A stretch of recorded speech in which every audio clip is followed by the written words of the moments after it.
As Charlie mentioned, it is my honor and privilege to introduce our keynote speaker for this afternoon's discussion on the art of diplomacy. When the program committee of the French-American Foundation decided to convene this event, highlighting the role of diplomacy in today's world,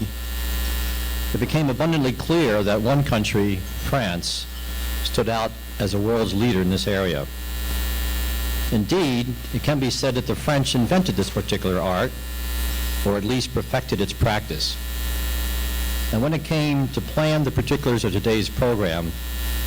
it was quite easy to decide who should be our keynote speaker to lead the discussion. No one in today's diplomatic circles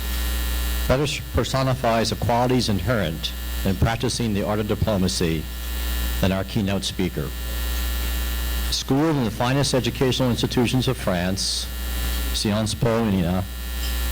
trains a young member of the Foreign Minister of Alain Juppé,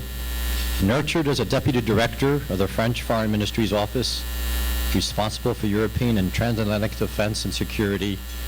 during the entire Bosnian crisis. Our speaker was a clear choice to represent France at a very young age here in New York as Consul General from 2004 to 2008. It was at such time that many of us came to know our future ambassador, and we knew that he was someone special. He left us briefly to visit our neighbor to the north, where he served as ambassador of France to Canada from 2008 to 2011. But luckily for us, he returned as a newly appointed ambassador to France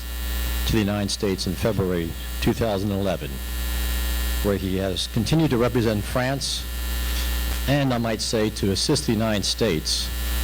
in some of the most difficult foreign policy issues of our day. For those of you who know the ambassador,